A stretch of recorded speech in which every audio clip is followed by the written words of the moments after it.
And as we're just going to run one session straight through, we'll just carry straight on all the way through. All the cameras happy? Jeremy. Thomas, hello. Hi, Jeremy. Any fresh injury or illness news after Chelsea? And what about Hickey and Nunes? Are they ready to play? No new injury news. So everyone that was available for Chelsea is available again, so that's positive.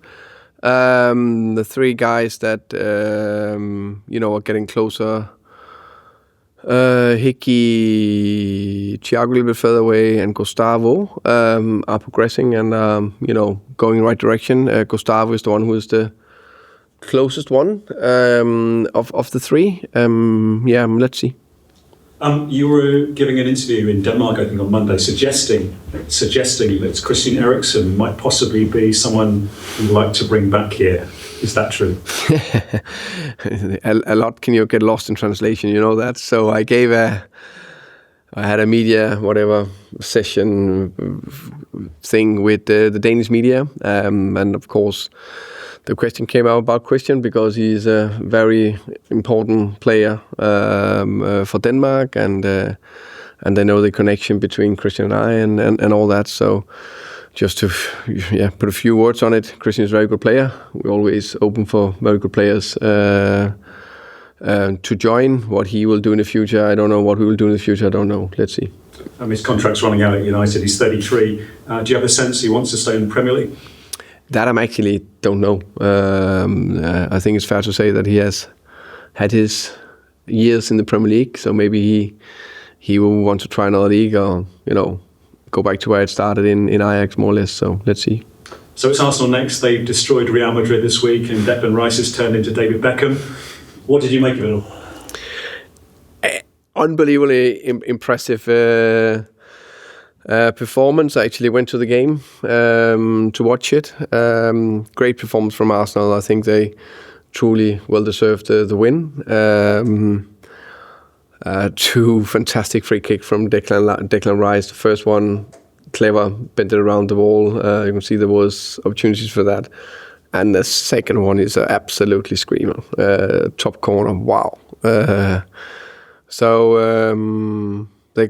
They performed well. I think you can see that Arsenal got that unbelievable level that they can go to if they hit the highest level, and they definitely hit that against Real Madrid. But they're in between ties, the first leg and the second leg, so maybe they're resting players. Can you capitalise, do you think, and win at Arsenal for the first time in the Premier League? Yeah. I think no matter who they will put on the pitch, will be very strong and good players. And I don't know what their team will put out. I know one thing, they'll put a strong team out, and it'll be a difficult game. But yeah, we believe in ourselves and trust ourselves, and we done quite well there the last two games. I think we lost 2-1 in a very narrow game last time. I could potentially got something out of it, and I think we drew 1-1 the year before. Difficult place, great players. I think Arteta is a great manager, and his coaching team, I think they got a lot of details and principles into the team, and I like what they do. How can I say, they prepare in all areas of the game. They're very good at defending. They're very good at attacking, and not only attacking, all the phases from building up to phase 2 to phase 3 to so they got all the phases covered with principles. Thomas, there are 7 games left. You're 12 on 42 points. 1 win in the last 5. There are plenty of big teams below you. But where is the season going now with 7 left? Hopefully 7 wins. That'll be nice. But let's start one game at a time, and we go to Arsenal, Emirates, and do what we can to try to get a result, and a great result will be winning. Arsenal are favourites, and it will be difficult, but that's the first game, and then we'll take it from there. Just finally, Mark Flekken this week has been ranked as the 5th best goalkeeper in the world. Quite surprising. Only 5 clean sheets this season, but is it surprising? I mean, how good is he? I think Mark is very good, and I think he's been fantastic for us the 2 years he's been here, especially this year. I think he's taken a step up. I think we spoke about that a few times before. I think his distribution is fantastic in terms of the shorter passing, the longer passing, the decision making. I think his 1v1s are also at an extremely high level, and then overall I think he's good. Just to pinpoint 2 areas where I think he really stands out. Thank you. You're welcome. Right. Thomas, firstly, good afternoon. Off the back of that game that you watched at the Emirates Stadium where Declan Rice obviously scored those 2 fantastic free kicks, have you particularly looked at that and looked at trying to defend against something like that, should that crop up again? I think the second one is very difficult to defend. Yeah, can avoid giving a free kick away. So let's avoid giving soft fouls away, of course. And the first one, I hope that our wall will be a little bit different, so you can't go around on that side. That'll be my expectations. But let's just avoid fouls. Another player who scored on Tuesday night was Mikel Merino, who has been converted into a number 9, and he seems to be taking on that role really well. How do you defend against a player who obviously is playing up front, but obviously likes to drop deep into those spaces? I think Merino's done very well. I think he's actually very good in the box, finding good positions and got great heading abilities. It's without saying that he's a clear false number 9, but he's is a midfielder rather than a striker. So when him dropping into midfield, we need to be aware of that if he starts. Indeed. In terms of, you mentioned obviously you're hoping for 7 wins to end the season up strongly. What would be a good finish for you and the team? If you could have the perfect sort of end to the season now, where do you feel that you would like to see your team? Yeah, of course we want to dream and end as high as possible, and I think there's lots to play for. Of course we want to aim high and dream high, but I think it's so important to have that laser focus on the next game, and then we hope that we create a lot of dreams and let the fans dream massively and give them hope and all that, and we can only do that by winning games. So let's start with one at a time. And finally for me, it's a retro shirt day here at Brentford, I'm told. I just wondered which shirt you chose to come to the training ground in today. The interesting thing is that I actually had a big note on my table, so at home, remember a football shirt, forgot, but Bob, our kit man, he sold me out with a Roberto Baggio from 94, so legendary player. Would probably either have picked Michael Laudrup from 92 in the Barcelona shirt with number 9 on the back. That would have been my favourite one. You're welcome. Who's next? Sam. Hi, Thomas. I just want to start with Myles Skelly, obviously. Another unbelievable performance. I wonder what you've made of this season. He's done well. Definitely. Very talented player. They can play different positions. I like his... directness, the way he drives forward with the ball, carry the ball forward, his technical abilities and decision making. So, very good player. And he's a player who didn't necessarily start out at left back, but found that position a little bit like Lewis Potter. I wondered, in terms of Lewis Potter's development, what has he brought from sort of playing out on the wing to this position at left back? Keane, Lewis Potter. Yeah. I think the one thing is that he, as a winger, he's very good to go forward. What I like, not that fullbacks can't do that, but I think Keane Lewis Potter got a little bit the same as just talked about, or Louis Skelly got a little bit the same as Keane Lewis Potter in terms of driving forward with the ball. And that means that you just win maybe 20, 30 yards quick, get further up the pitch, and then you can start your attack there. Then, of course, for Keane, when he got the wide position, he is in a good position for going 1-on-1 and produce crosses. So I think that's a big thing. Then I like his composure on the ball as well. And then I wanted to bring it back to Mark Flekken. Obviously, he's had a really, really good season. And one thing that I've noticed is his confidence in terms of how authoritative he is this season compared to last. Is that an improvement that you've seen?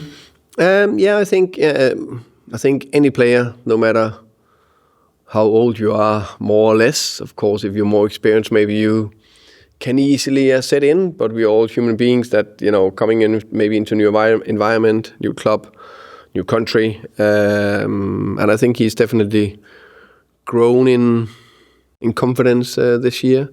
Even more believe in himself, not that he didn't have it last year. I think we all need that bit of belief in ourselves. And I like what I see from him.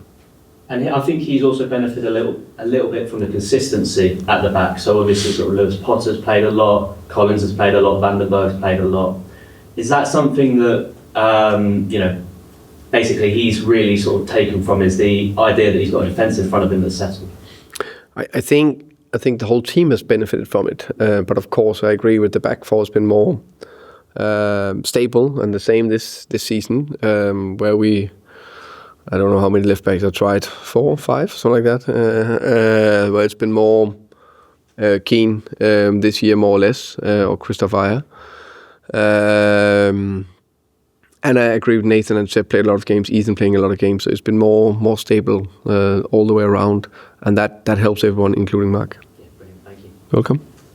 Anything else? Yes, sir. So, hi Thomas. Hi. So, firstly, you're in the middle of a really difficult run. So, a couple of really good teams. You've got Chelsea, you've got Arsenal, Nottingham Forest coming up as well. Over the past few weeks, you faced Villa as well. So, what have you learned about your team during this difficult run of fixtures? I think it's a good question. I think we're very consistent in our performances, and I think we showed again that we can compete against any team in this division. You say Villa, let's say Newcastle, and Chelsea. The three reasons you say whatever. I think those are the three. As I understood, those were the three clubs you mentioned. All three games were completely even. All three of them we could have won.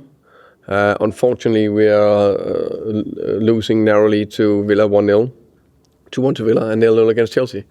And I think, honestly, that we are very close to be able to win all three of them, and that can change the season, of course. But what is the most important thing is the performances we put out there against these three very, very good clubs and good managers, and I like what I saw from the team.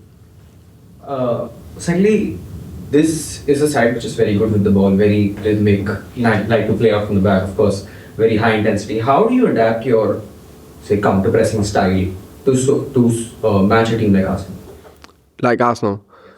Yeah, I agree. They're very good on the ball. They're very good of finding their offensive structure in their phase 1 and in their phase 2.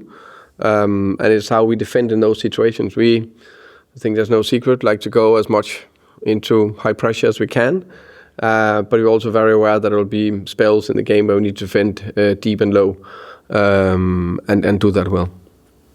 And Mikkel Damsgaard is a player who has really stepped up this season, and he's already had double digits assists in the Premier League. So what are some of the other attributes that you were looking to improve upon in his game?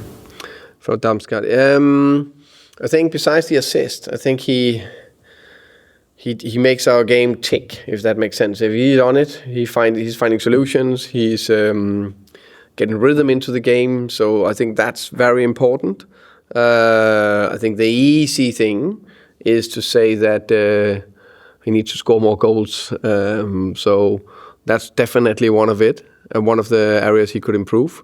But also in spells, I think he is close to be the main man offensively, but he could probably take even more responsibility there.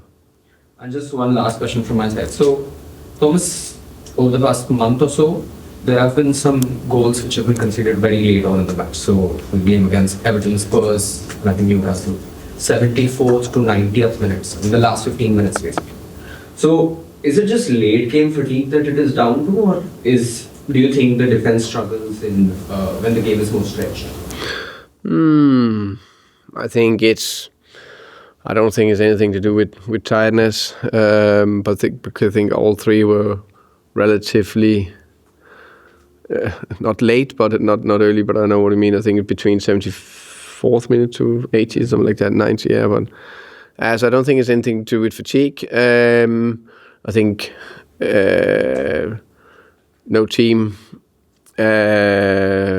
every team, when you stretch, there's more spaces. But some of the goals I recognize was definitely the Everton. We got everyone behind the ball and basically just should have defended the situation better. So I don't think there's a specific pattern in it. Okay. Anything else before we wrap?